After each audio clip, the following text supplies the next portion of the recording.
Hello, Your hello. babe is looking very glamorous in the black, and Doug appears to have joined us from the middle of the night. So, how are you I going? don't. It's the light in the lounge. It's disgusting. It's magnificent, as are you. Good morning, Doug. Thanks for getting here, brother. How are you going? I'm good.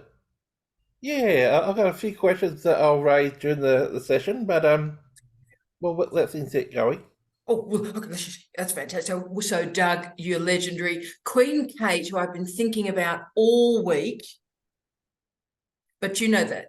Of course, that sound beautiful because I think about you all the time anyway. But are you okay? I'm loving the glamorous sort of off the shoulder work, Kate. Oh, it's glittery and overstretched and just Look, that's been descriptions of several of my marriages, Kate. Glittery and overstretched. That's look terrific, Kate. Yeah, she does. I'd love that. See, the nature of having objects in multiple time zones at the front of one's body. Oh, thanks for that, Kate. I can't do that because it would I'd be out in the car park. So I'm just so excited, Kate. That's a magnificent outfit. And look, Liam has joined us and Paul has joined us in the middle of the night. Paul, that's still a good Manchester haircut, can I say, mate? Fantastic. And you're in a new location in the house. So I'll try not to live vicariously through you. Thanks for that, Paul. Oh, they're beautiful pictures, though. Is that the fabulous one? Where am I? That one is, yeah. That's me and the wife, yeah. Oh, that's lovely. Oh, that's fantastic. So our favourite people, Queen Gay's in. We've been thinking of you too, my beautiful one. It is lovely to see you. Mary's in twice. Mary, just checking that you know you're in twice. Obviously, we need multiple Marys in our lives. Yes, I had to update my Zoom, and then I thought I'd just join with the browser, and now I can't close the browser. Don't even worry. We like no, it's closed. No, we like you twice. It's fantastic. And Jonna has joined us from the middle of the night. So we're at full antipodal spread. Oh, gee, that's the middle of the night, Donna. God. Mind you, at my age, I always say we always look a lot better completely in the dark. So, people talk about nice lighting. Well, look, I look best like in darkness. Oh, you look gorgeous, Donna. Oh, that's lovely lighting. I love you, darling. Kyle's is in the house. Queen Jane is in. Oh, looking great. Love you in mauve. Love you in mauve, Kyle's. Love you in mauve. And Jane, who we're all just a little bit in love with, is here. And I've left the Queen Meghan to last, looking magnificent in red. Meghan, when I got your email, I think it was yesterday morning. It's been, as you can see by the state of my face, it's been a hell of a week. But I had a good, focused, ugly cry, Meghan. It was so beautiful. I did the. So thank you so much for sending that email. It was just delightful, and it's one of those ones that I'm printing out and saving for my life. So it was that meaningful to me. So thank you, beautiful one. You are spectacular. Good morning, Meghan. Good morning, all of you gorgeous creatures. Hello. Oh, isn't she sounding perky? Oh, that's a bit frightening. Good on you, Meghan. We wouldn't trade you for quids. So, colleagues, we'll start where we always start. So where have we got any questions? Let's start with things people are interested. Doug's straight in. He's got up early. He's looking like an urbane 19th century flaneur going, I have style to share. So, Doug, what have you come here for, mate? What do you come here for? You know how I'm doing class and climate change? Yeah. Is critical realism a viable theory for that? For both of them? Yes. So it is. The rendering of it I would use, Doug, I would probably go to the Thomas Raymond work, and I would focus your entire thesis, to be frank, around the ongoing transformations of the concept of risk. Okay. I think risk, in the old days, now, any of you remember Tony Bennett did that great work, not the singer, the dead singer, fantastic, but Tony Bennett, the great scholar, who was also dead. So don't be called Tony Bennett because you die. But Tony Bennett did some very interesting work in the early to mid 1990s on risk as part of cosmopolitan sociology. Mm-hmm. And he was working through HIV/AIDS and the transformations of public health and risk through there. That's an interesting theorization. I would argue we're now in a claustropolitan sociological framework. And of course, I'm doing a fair amount of work on that. But the theorization of risk from Thomas Raymond in the Ultra Realists, I believe would be, and he is interested in climate change, and God knows he does amazing work on class. So Doug, I'd go hard on that. I think your original contribution to knowledge is you're taking this brand new theorization of risk and you're making that the red wedge, a metaphor I've used intentionally, to open out class and climate change. Okay, yeah. Is anybody else excited by that? Does that sound like a bloody good thesis to you? Yes. And Doug, sorry to chip in, Yep. but Doug, I use Thomas Raymond in my work, so great Okay. to have another link with you. Oh, sweet. Fantastic. We'll have to exchange emails next year. Absolutely. And also, Doug, my wonderful mate who I supervised her PhD when Wham was still on the charts the first time, Dr. Leanne McRae. Dr. Leanne McRae is doing some really strong work and producing some really strong scholarly monographs in this area with her big focus on class. So I think she's probably a useful scholar for you too. Great question, Doug. Great question. Is the info session coming up soon? I'm hoping so. I'm hoping it's either next week or the week after with my wonderful sidekick, but she's not really, I'm her sidekick, Fiona Steele. So we've sort of called ourselves this combination Brabbers and Steele, like Steele. And so she's fantastic. So yeah, Doug, the only thing I was going to ask you this week, Doug, if you popped into our conversation, is what sort of time would suit you? Because obviously the challenge is finding a time that suits as much of the world as possible. So obviously we'll base everything around you, Doug, because we base everything around Definitely not Thursday because I've got uni. Not Thursday. Okay, mate. Because I won't get home till after 6. All right, mate. So, but any work day except Thursday, you'll call with. So avoid Mondays because obviously North America and different time zones. That's Sunday. That's not fair. But Tuesday, Wednesday looks like it's probably a goer. Okay, sounds good. Fantastic, Doug.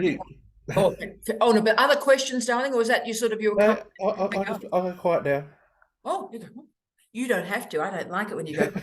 Megan's straight in. The lady in red from Norfolk Island is straight in. Go, Angel. Oh, I have a question about focusing myself. I keep going down the rabbit hole because everything is just so bloody interesting. Yeah. So I'm keen to hear from everybody else. How did you narrow your research questions? And how did you stop yourself from coming up with new ones all the time? Oh, wow, Megan. Well, do you want me to kick off and then maybe we go to Kylie, because Kylie and I had a whole series of very weird conversations on the weekend. You sent me a picture and a GIF and I sent you a picture and a GIF and it was just bizarre. It was a multimodal extravaganza. But see, I think, Megan, what you've got to do in the old days before the sciences took over the universe, humanities and social science theses didn't actually have research questions. I know that sounds like I've just stabbed the Pope in the eye with a fork by saying that because it seems so unusual. But humanities and social science theses began with a thesis statement. And that's why research questions in multiple disciplines just, good morning, Professor Quinton, appears to make no sense at all, right? So what I would start with you before you get to the research questions, in some ways that's being pregnant before you've had sex, right? So research questions there, you've actually got to start with, what am I doing? What am I doing? Why am I doing it? And how am I doing it? What, why, and how. And once you've got that little cluster of, all right, so this is the vibe, this is the framework, this is what I'm doing, I'm not doing that, this is what I'm doing, I'm not doing that, that's helpful. The only second one I'll offer before I open it up to Kylie and the brilliant crew, Megan, is I always get my students to write at least one paragraph that ends up in their introduction on what I am not doing in this thesis. And they're doing that for a few reasons. Firstly, Megan, exactly as you've said, to go, right, well, I'm interested in bloody everything. But it's a thesis. It's the worst piece of work you'll ever do. It's not the best. It's the first piece of work you do. It's not your last. So make sure you're very clear on the parameters. and you've got a clear sense of what you are not doing, and write those words down. So, for example, let's use Doug as an example. So Doug is going to be deploying the trope of harm as instigated by the ultra-realist criminologists, while recognising cosmopolitan sociology definitions of harm. They will not be deployed in this thesis. Mm. That's my first go. Kylie, have you got a vibe on this about how you get the thing? Yeah, it's really, really hard, Megan. I'm the same as you. I'll hear something and go, oh, that's really exciting. Like I know, God, it must have been a year or two ago when you did the Thomas Raymond podcast. I think it was something you did, Tara. And I'm like, oh, I really like that. And, oh, no. Put that to the side, because yeah, just everything, and you just really want to run down that rabbit hole and go, I just want to learn about that, and somehow it's got to influence.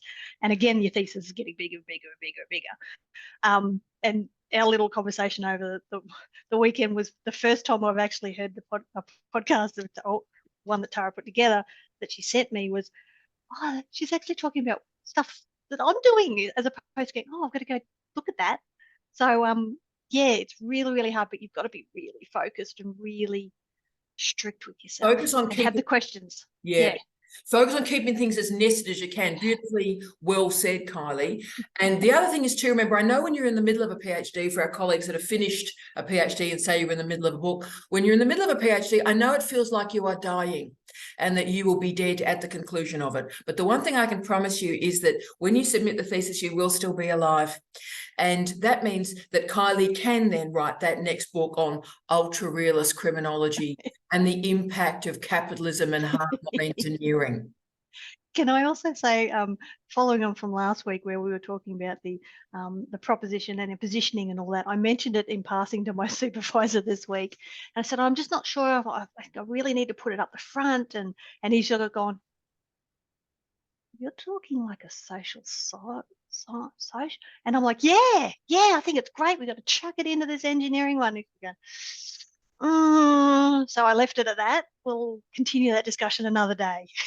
So Carl, a couple of things. I love how when he was saying social scientist, he really wanted to say socialist. I thought that was a great moment. So it was really funny. You said like a socialist. Yeah. But Carl, if I know, so I sent Kylie a chapter of the new audio book, right? So literally, I recorded it the previous morning, edited it, and sent it to you. So it was like it was so fresh. It was digitally wet. But Carlos, if you would like to send that on to your supervisor, I know when they hear my voice, they'll think I'm a bloke, which in engineering might make a lot of sense. It'll help. Hello. My supervisor also knows me really well enough to know that, it's going in there somewhere, whether you like it or not. Yes, it's mine. And as you know, in the final third of that audiobook chapter, it directly addresses scientists, engineers, medical scientists. Go, colleagues, I know in the quant space this seems weird as, let me tell you what the really emerging research is saying from engineers and other scientists and physicists to other physicists. Yep. And I was confused by that. But I would make it a prologue. That is fantastic. So Kate is straight. And by the way, we need to acknowledge Ian. We love Ian, and we're going to come back to Ian shortly. You're looking great, mate. You're looking really edgy, can I say? Good on you, Ian. We love you. We're coming back straight to you straight away. But Queen Kate, and then we'll go to Queen Maeve. Okay, my comment this week is about something Jamie said last week, and I wanted to wait till he was on the screen to catch him to make sure I've got this right. Jamie, you mentioned something about people, if they make mistakes, they should acknowledge that and publish, words to that effect. But I thought back to my own mistakes at a previous university, and this might help everybody. I found my mistake at the end of 4 years of studying and writing, and my mistake was in the original ethics application. Yes. Now, this was so interesting, but nobody picked it up. So in my application, I was looking at oldies who had died in aged care facilities between certain dates, right? I Yes. don't know why we even included dates from and to, but during the 4 years of data collection, that went from my mind. And I would go into an aged care facility each morning, and the gorgeous care staff had got out boxes and boxes of piles of notes, you know, from residents who'd been living there for years sometimes. And I did not ask them to check or get out notes just for that period. Yes. So when I discovered, after 4 years, I was looking at my ethics application again. I thought, oh my God, I've made a mistake. Quickly told the supervisors and the ethics committee, but they would not accept it. So I lost a couple of hundred lots of data from residents.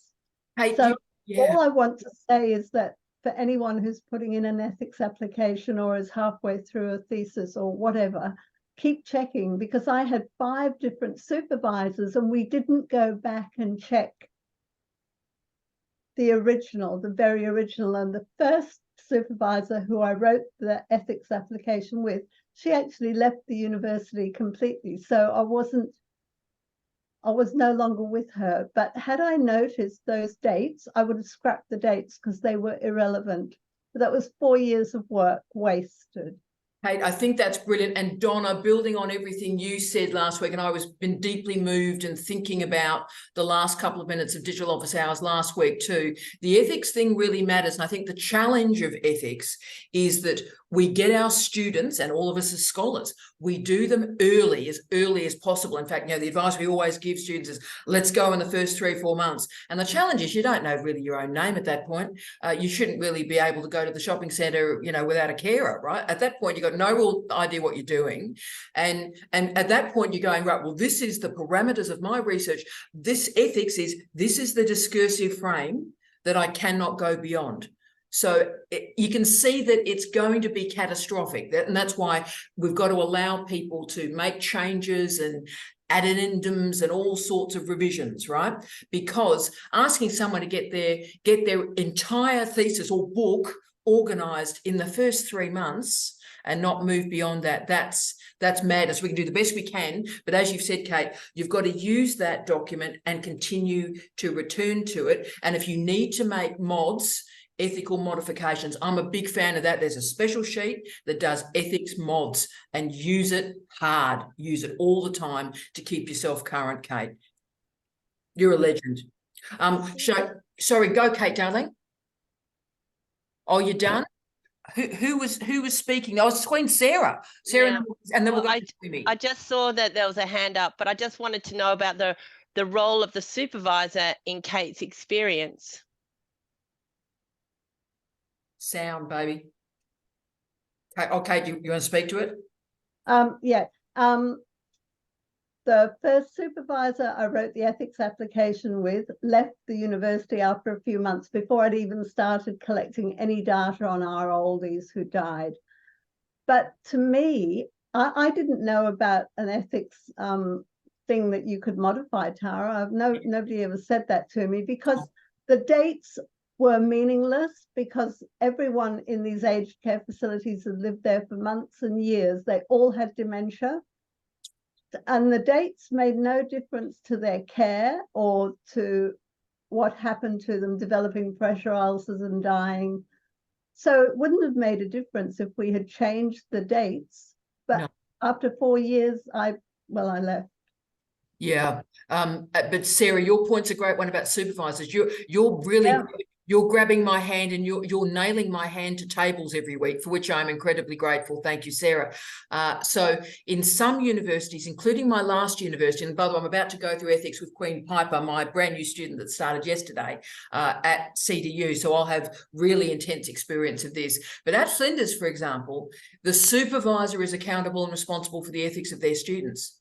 So if one of my students did something odd, they're my proxy. So in other words, if they do something wrong, I've done something wrong. So that's the degree of attention and care we need to have on our students' work, because if they have an ethics breach, they're in research training. We're the experts. So therefore, we're training them. And if they stuff up, Our training is flawed. It's on us. What do you think, Sarah?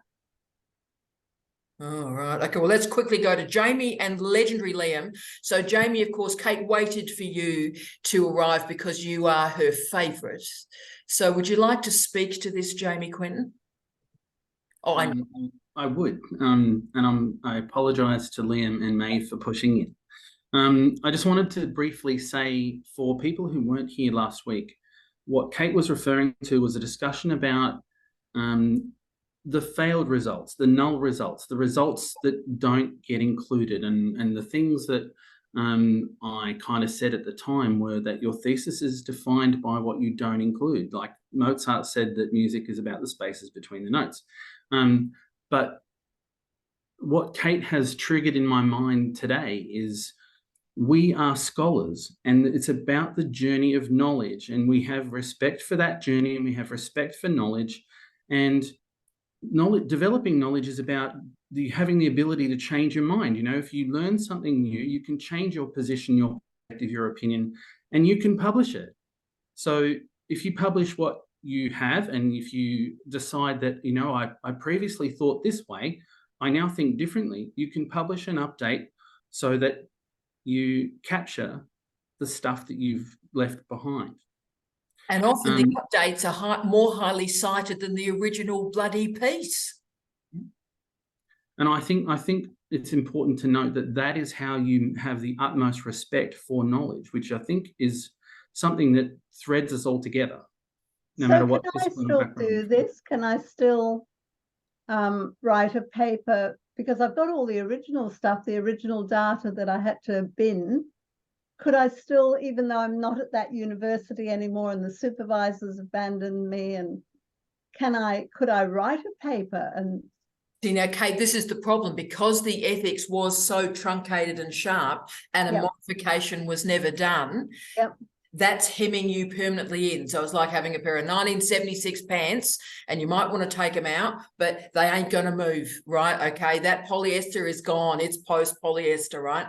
But what you could write on, Kate, and I'm happy to help you if you're worried about the hemming of this, but Kate, I'm very happy for you. I think it'd be a great piece to write about the challenges of ethics as a PhD student in volatile times for international higher education. Supervisors come and go, you get this advice. That's your story to tell.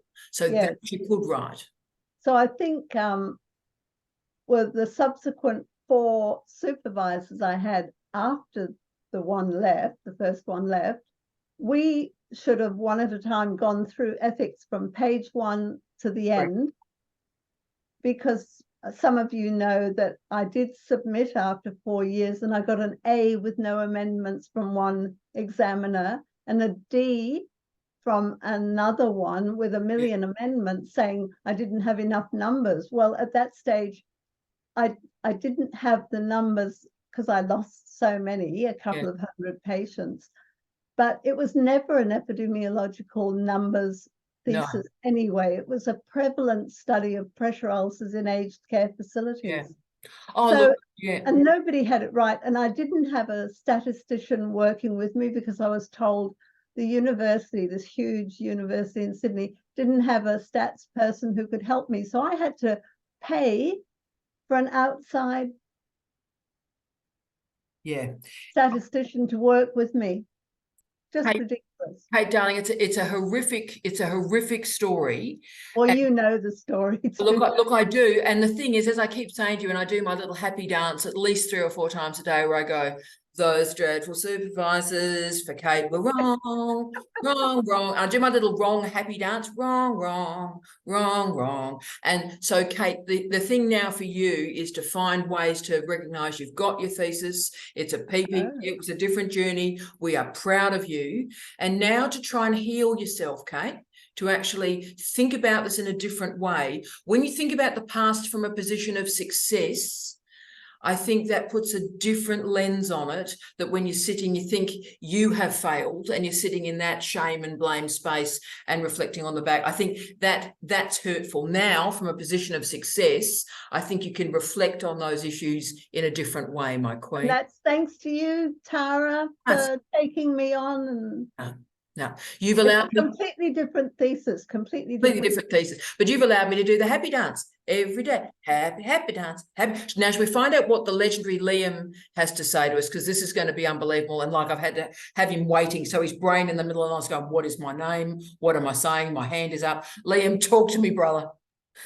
Hello. I just wanted to attest to Kate's experience, and I think that this needs to be a 5-series novel, you know, of the PhD experience. Please do that, Kate. But yeah, the amendment form, I found that absolutely pivotal while I was doing my PhD, especially during COVID, but also as well, like similar to Kate, my supervisors left. They stayed in contact because they felt like they had an obligation to get this through because it was funded by a research council. But going to that point, it was actually in the UK, there's all sorts of data protection proxies that were introduced from 2018 onwards, which means that you have to have like a robust data plan, also archival plan as well. So you might be able to, you know, instead of it being hemmed in, that data and lost forever, check if it's in an archive, you know, if the people have died somewhere. So I think that could be important in terms of trying to retrieve it, and then go through ethics at another institution and make it a postdoc. Oh, that's brilliant. Look, Kate, darling, as a favour to your old supervisor, if you've got the original ethics forms, send them to me.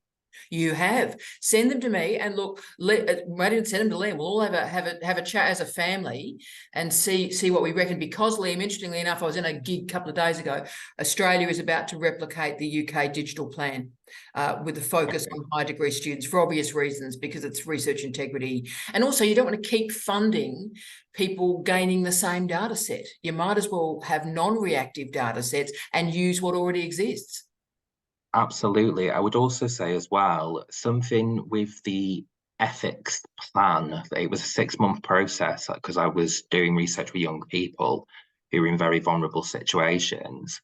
It was read by 2 lay reviewers, so people who the university basically hired, not off the street, but, you know, with some expertise, but not academics. Yeah. So, and they provided the best feedback, the lay reviewers, in terms of who the university had consulted. So that was so helpful. It made such a better project. So I think that lay expertise is so important as well. Liam, I love you for saying that. I've had a few scraggies in the car park in the last fortnight saying to people, can supervisors stop assessing their own supervisory behaviour? We need experts, outside experts, to assess and help not only the student and the thesis, but also help the supervisor. So the more inward we are, I think, the less robust our research and our scholarship and our ethics is. So I think we need many eyes creates wisdom, as long as it's expertise. I mean, obviously randoms on Twitter going, I don't like research on young people. No, jargs. But as long as it's come an expertise. We've got some of those as well. I know, but actually having expertise in its multiple forms must be valuable. Oh, absolutely. I think you've transformed Kate's life. So, Kate, this is our next project, darling. Fantastic. I've still got all my data on all those oldies on my laptop that I used to take into the aged care facilities. Well, let's get the ethics form, and even if I end up writing to that rather large university in New South Wales and sort of getting some clarity, because obviously as you know, I'm married to someone from Sydney, and actually I believe Professor Quinton, you two don't know this, but Jamie actually went to that university for a period and then left it. So I can sort of say through marriage, like through as a sexually transmitted disease, I am attached to this university in some form. Please help me. I'm not sure that's going to work, Kate, but I'll try. The dean of the Faculty of Medicine where I was knows you, Tara. He met you at a conference somewhere. He told me years ago when I went to see him about a lot of problems. Thank you. Can I just quickly add, yes.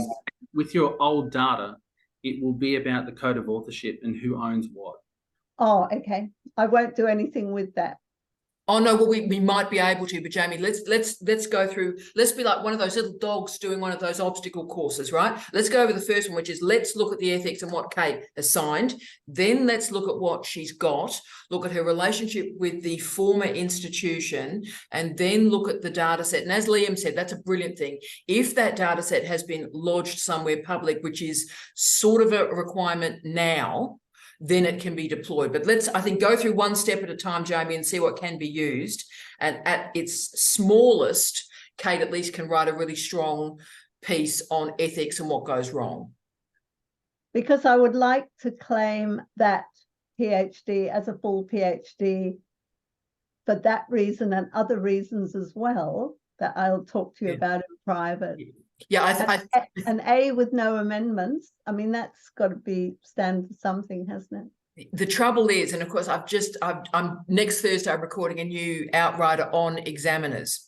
Oh, okay. And if I can, I'll just be the terrible person, Kate. Now I'm sure the person that gave you a 4 was a random, and we would spit on them in the street, Kate. I'm sure. I would. I know you would, but can I say we've got to come to the situation with respect for examiners. So one examiner really loved it, one examiner didn't, and we do have to respect both. And that's the challenge. Doesn't mean you agree with both, but you address the issues with both. So if it was me, Kate, I'd let that ship sail, because now going back post-enrollment, you've left the institution, that's challenging, but we will discuss it. As I said, it's about, as you can see, colleagues, it's about Kate healing basically a decade and a half of hurt, right? And we've all just got to sort of walk with Kate and reconcile this in a way that's meaningful for her and is appropriate for the wonderful people she studied. So we'll keep working on it, Kate. I'm fine every Friday morning listening to all of you and sharing my rubbish with you. I feel really supported and about to burst into tears, so I'll shut myself off. You are very loved and you know it. But again, college, you can see the damage that some challenging supervision can do in the long term. So that's what we're reconciling now. Now, Queen Maeve's in. So we've got Maeve, and now I just want to make sure we're spending some quality time with the legendary Ian, because he's got wonderful things to tell us. But Queen Maeve, tell us things. Well, actually, I think it'll get me bogged down, but I'm keen on Megan's question back at the beginning on how to focus. So very, very quickly, did you do a setup document with Tara's setup document? Sorry, maybe you're talking directly to me there? I am. Yeah. Okay, I've done my own setup. I haven't seen Tara's document. Okay, well, so Tara, email it over. That would be great. Yeah, it's under a vlog. Do you know the number of the vlog, anyone?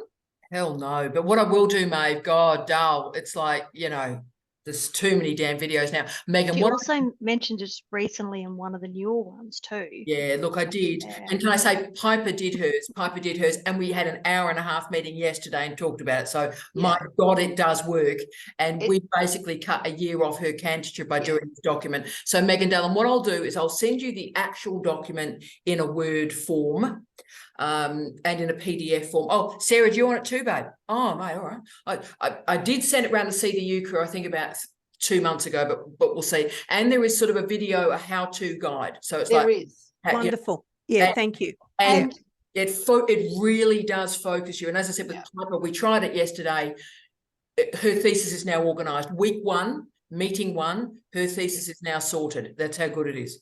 And that's Megan, excellent. I've watched people in other groups take years extra because they're people who go down rabbit holes. So that is a thing about yourself to fix really, really fast, because no one can afford that time. So work on that, if you don't mind my saying, work on that really intensely, so that you no longer see yourself as a person hopping down rabbit holes. But isn't it great to be aware of that, Maeve? Because I tell students go, I'm having a great time. You know, I'm just going to discover meth. I'm going to dig a hole. I'm going to dig another hole. I love digging holes. I'm going to keep digging holes. And those people lose 3 years. And then I say to them, how much work have you got left to do? And they go, dunno. So Megan won't be in that position, but I do think that's a very high level of self-awareness. So do I. Yeah, and I am incredibly aware of that in in myself. For the Yep. last 30 years, my procrastination has been, let's do study, let's do research rather than do housework or, you Yes. know, Oh, yes. something boring like that. Yeah. So I am acutely aware of how interesting rabbit holes are, but I'm also acutely aware that I need to stop it. And one of my children is on the ASD scale. So this is where I actually want to channel his ability to be able to focus. Yeah. But Cool. thank you, everybody. You're welcome. And we're something to talk about again, I think, as well. Oh, So I it's- have two questions for this morning. Can I just go to Liam first and then come straight back, mate? Yes. Let's go to Liam first. So Liam, where are you on the digging a hole and digging another hole, brother? Well, we don't really have in the UK. I mean, it varies supervision, but you know, we have a viva at the end of it where we have to we're already examined after 3 years roughly. But it's just amazing the kind of gaps in supervision. So in the UK, in social sciences and the humanities, it's one supervision a month, not every week. It's one a month. Yeah. So you have it for an hour and you have to make the most out of that because of how people's workload allocation models are timed and calculated, etc. I think my PhD supervisors were given like 10 hours a year Oh, that's right. to supervise me. Yeah. Yeah. Oh, and Liam, the thing is, and look, I acknowledge that, and workload must be there. You know this. If you're doing the work, you should be paid for it. Having said that, though, remember, I supervised in the UK for a long time. Is, you know, as a supervisor, you've got to make a different decision. You've got to make a decision that, you know, workload points are proxies. They're inelegant proxies. They're foolish proxies. And the trouble is, unless you see a student once a week, I mean, the research shows you see them once a week, they get through in 3 years, right? So if you don't see them once a week, then the cancer is going to be longer. There's going to be corrections. It's going to be messy. And so you just got to decide, you know, which poison do you want to take? Do you want to be a bit like emotional early on and sort of have a predictable pattern, or at the end you want it to go a bit pear-shaped and then take your poison then? Yeah, and this is being pushed as a workload model and a way to do supervision, and it's so wrong. And I'm glad my supervisor didn't do that, you know, and resisted that. Exactly right. You know, you're at the mercy of someone else's kindness, aren't you? Oh, look, that's right, Liam. But I mean, we need more kindness. But also, I think there's way too many, and you've heard me say this thousands of times, Liam, there's way too many thought bubbles that exist in doctoral supervision. Like, I've got an idea. And basically this dreadful sentence, when I did my PhD, right? And then the crap that follows the beginning of that sentence. Like, I have a data point of 1. When I did my PhD in 1994 at Imperial, now, firstly, who gives a damn? And secondly, how is that a generalizable data set? Where else in life would one data point be rendered, you know, representative rather than illustrative data, right? So people have to stop that and look at the research. We've got good scholarship of supervision now. And, you know, and Kate's contributed to it. Wonderful Maeve is contributing to it. Jamie's contributed to it. This is great research. So go in there and use the research. Unbelievable. So we'll go back to Maeve, and I'm very focused. I want to have a special time with Ian. So Maeve, darling, where are we at? Everything's good. Do you want to do Ian, and then these questions can be next week? Because we have had a very strong session. What do you want? It's been very exciting. Well, let's move to the wonderful Ian, because there are great questions there, Maeve, darling, so I don't want to sort of like park them indefinitely. But Ian, if you're feeling able to say hello and how you're going, I would really love to hear that. Yes, hi everyone. Good to see you all. Hope you've all had a good week. Yeah, I have had a very interesting week. I after sort of feeling in a little bit of a low mood about a few things that I felt had sort of piled up on top of me a bit last week, and I mentioned you know, some difficulties and challenges that I'd faced, and I also mentioned the joys of job hunting and firing applications off into the abyss, and you know, that I hadn't got any interviews, and then I think a couple of days later after our meeting, I got an email from the University of Sheffield saying that I'd been invited to interview for a position as a lecturer of Korean studies, position that I had applied for. Totally, you know, I wasn't expecting it at all. I always prime myself, you know, that I'm not going to have, just to manage my expectations and disappoint. But anyway, this came as a huge surprise, and it couldn't have really come at a better time, really. Given how my sort of mood was going with those things. So yeah, this whole week has been completely consumed with going through that process. It was an extremely tight time frame of literally days, 4 days, I think it was, which I'm assuming that was at least partly deliberate to test candidates to see how quickly you're able to come up with the stuff. I mean, I had to send a written plan for a 50-minute seminar with students that was based on a hypothetical 2-hour lecture that had been delivered in the past, and this was the sort of tutorial with the students, tying that together. So I did that, and then I did a 20-minute presentation on my research and my 5-year plan,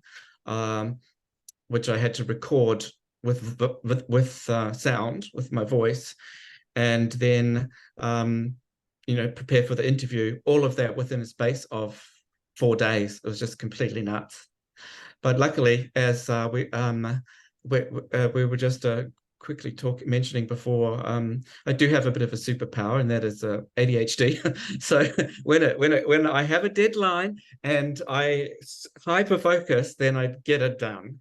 So I'm happy to say, yeah, I got everything done pretty much to a standard that I was quite happy with given the time frame. And then I had my interview last night for 45 minutes. I know, and that I can say it went very well. And largely, I have to give credit to you, Tara. Absolutely, because I found a vlog that you had uploaded a few years ago on job interviews, the academic job interview. And I'm telling you now, they asked all those questions that you listed. And so I spent time preparing those. I had notes, post-it notes, and I did it. The only thing that I did was talk too much, which I have a tendency to do anyway. But it's an interview.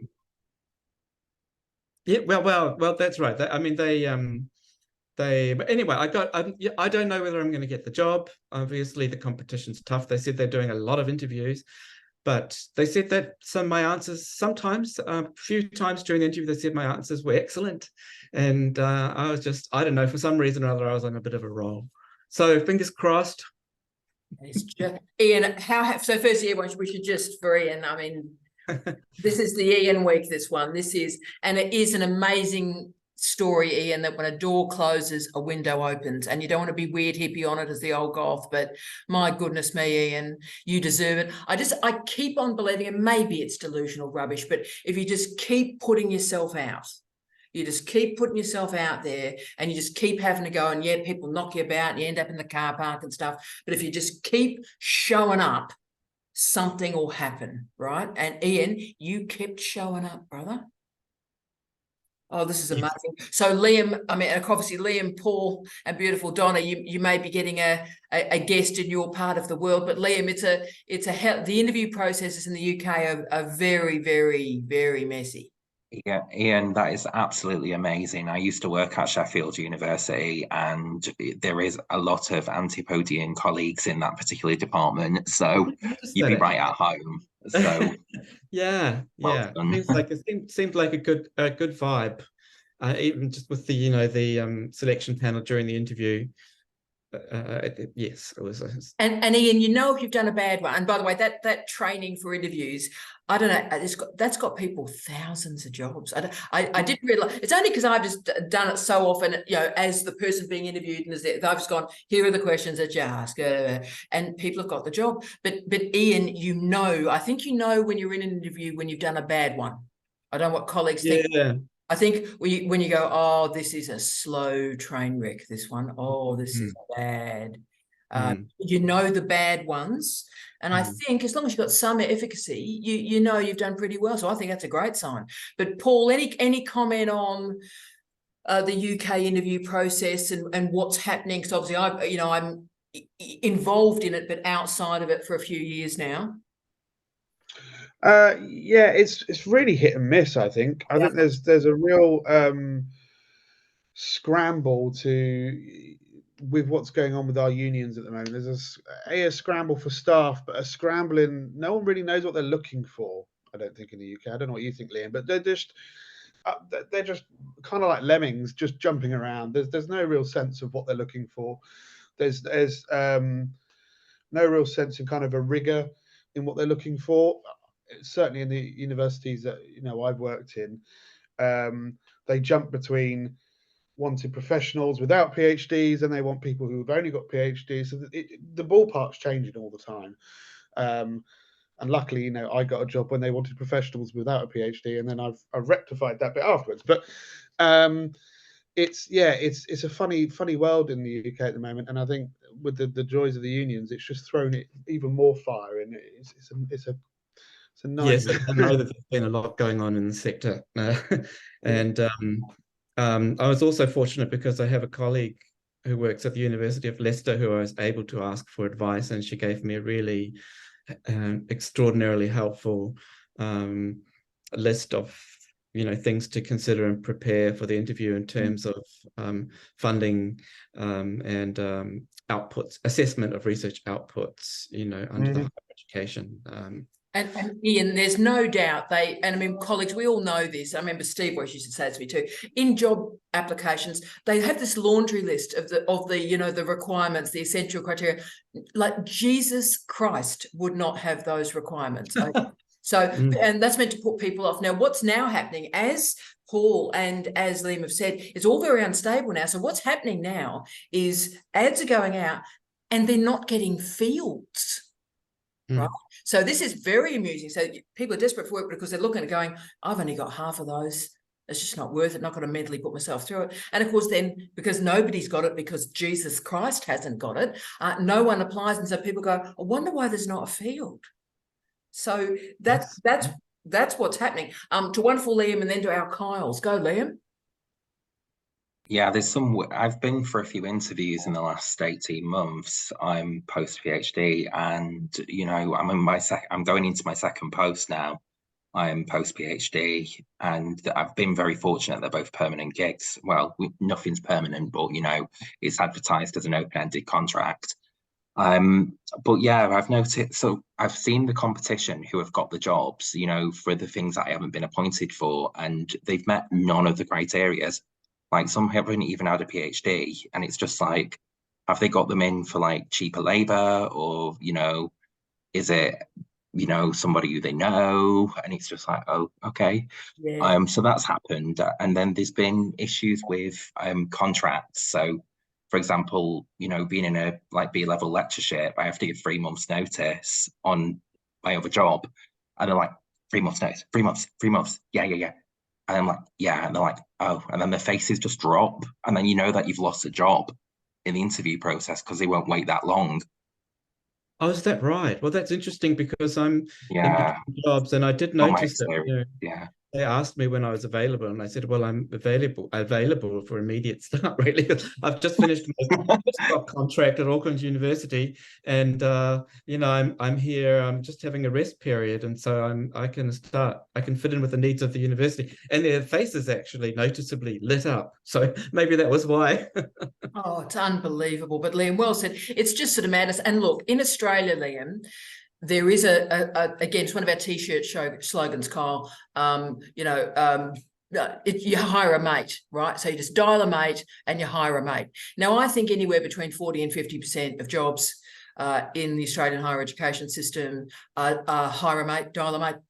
And invariably, you know this because you get a great email from a vice-chancellor who says something, Kylie, like, after an expansive international search, we hired Phil from down the corridor. Isn't that amazing? So all these people apply, and it was Phil. Wow.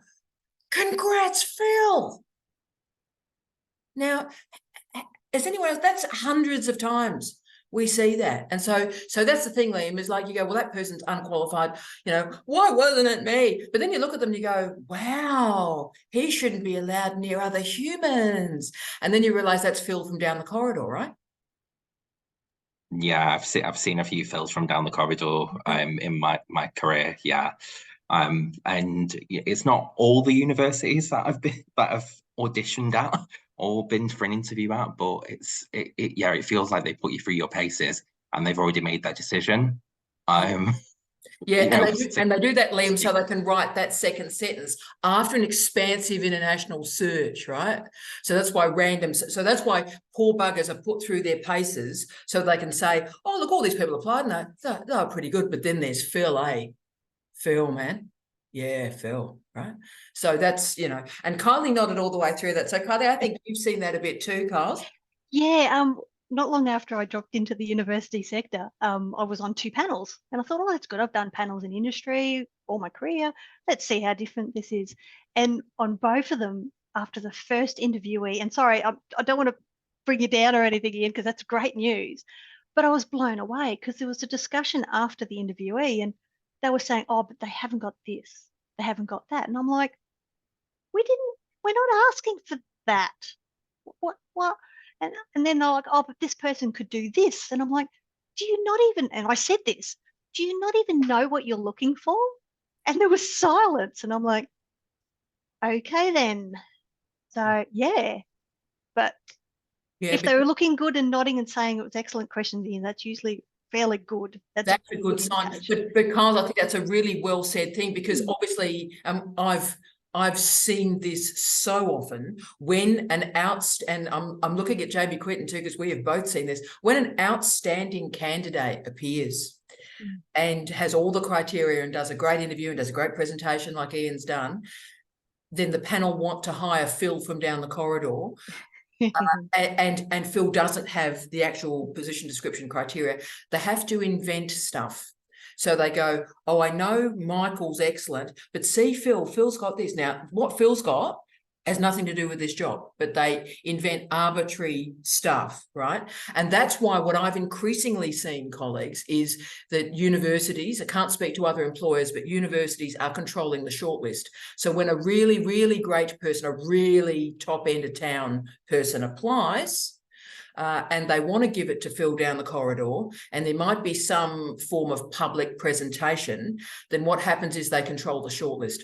So they actually remove the great people at the node of shortlist, and I'll then follow the narrative through. So then the great people have been removed from the shortlist, and then when the great people do write to particular higher HR people, asking for feedback, the response is, oh, I'm sorry, we don't have the workflow, we don't have the workability to be offering feedback to candidates. So that's what's happening now, because they don't want, they want to control the shortlist, because if a couple of really great people do get through, clearly publicly Phil's not up to scratch, right? So they control the shortlist. That doesn't make sense. Oh, sorry, Sarah. I was just going to say, I wonder if that's similar to what happened with my role, because I only got it on my second go, because I'm a bit like, chuck it in. They're going to have to get to me eventually. And since I've started, I've had the boss go, how did we miss you the first time round? And I'm like, I don't know. It was the same application. And I love how you didn't add a noun. You didn't add a noun at the end, because I would have added a particular noun. It's the same application, comma. So who knows what they do? Oh, look, that's right. And again, it's also about they have in their mind, but perhaps particularly in a role like yours, Carl's, having a vagina perhaps is something that creates a bit of a blinker. It's like, oh, vagina, no. So that's, yeah. So they go, no, Phil. And so when Phil really showed that Phil's not managing, you go, is it time for a vagina? Or maybe they don't want to be shown up by this fantastic person. I think that's also gay. I think that's a crucial thing too. And Jamie and I have studied a lot of leadership in international higher education. We've studied the vice chancellors and deputy vice chancellors, and you know, we've studied the qualifications. And there's some fantastic humans there. Don't get me wrong, some fantastic human beings there. There are a sizable chunk when you actually go through their qualifications, when you go, wow, my goodness me, how has that happened?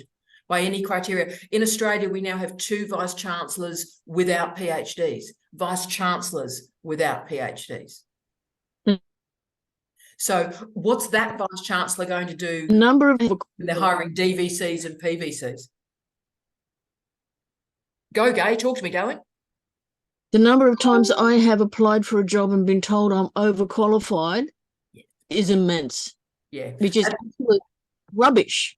If you want the job done properly, hire me. Don't hire somebody who is a student or who has never done this before.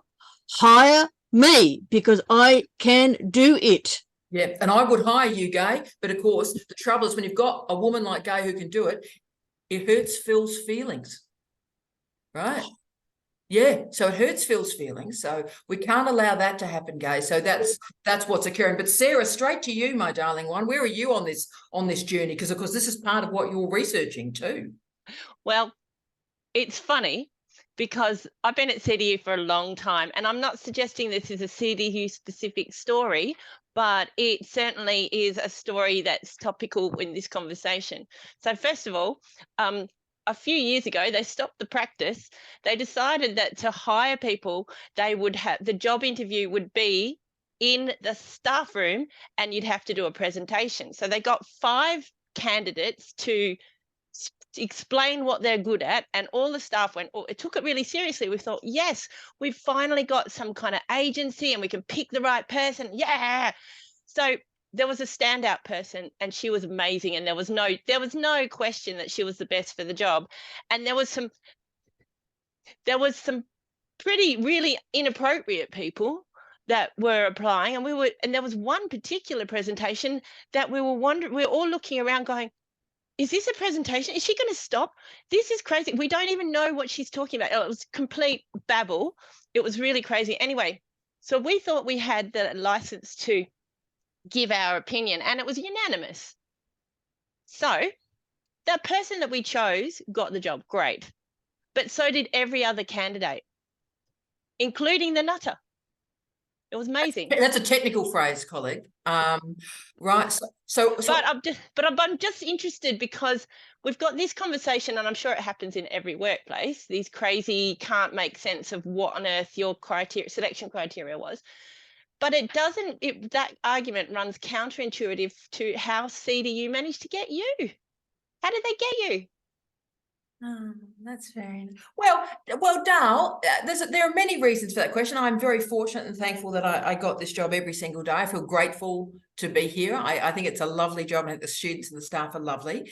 But also, Sarah, it's about I have a commitment to regional universities. I don't care about Imperial. I don't care about Sydney. I don't care about Auckland. I don't care about that. I care about people, and I care about high quality regional education. So that was my decision. But also then you've got to say CDU didn't stuff it up then. So yeah, I know. So I then, I apply for a few things, and when I see weirdness, and God knows Jamie, Quentin and I have seen some weirdness, my rule is always when I see weirdness through the appointment process, I go, bye Felicia, if you can't manage an interview, girlfriend, you cannot manage an appointment. So you see what's going on there, and CDU didn't stuff it up. So fantastic. And we're kind and respectful, and that's great. So I have no problems with that. It's been a very clean appointment, and I would always say, look, it's been a bit naughty, and trust me, I've had some dodgy ones, but look, yeah, so they didn't stuff it up, and I have a commitment to regional education, and you don't get more regional than a university in the Northern Territory. Exactly, although they're trying to merge all regional universities, that's all. Yeah, well, that won't work, will it? Bless them, but let them have a go. So, colleagues, I'm conscious of time. We've had a fantastic, I know Maeve had about 57 fantastic questions to go through. Jane is legendary. Can I just do one final touch base in with Donna? Just because I have been worried about Donna all week. So, Donna, how are you reconciling the ethics matter? Are you okay? I'm okay. I'm actually I'm over in England visiting my granddaughter, who's 2 weeks old, 2 weeks, 4 days. So I'm on a week's leave. So I'm kind of out of the loop a wee bit. So I've been running to catch up with all the session today. But yeah, so back into the fray week after next, and I'm going over to Edinburgh for my next supervision. So we'll see where that takes us. Darling, that's excellent. But just stay centered and safe. And maybe the conversation we had with Kate about ethics and how ethics matters and the meta stories that come from ethics might also be articles and pieces for you. I mean, there's so much different things that have come through even today in terms of the critical realism is something that has real appeal from a ontological position. Yes, I tell you what, Thomas Raymond's theorization of harm would be very interesting applied to your work. May not be relevant, darling, but it might be worth just to have a look. Yeah, definitely. Fantastic. Colleagues, I'm conscious of the time. Thank you so much for a beautiful morning. I'm absolutely thrilled with where we've been.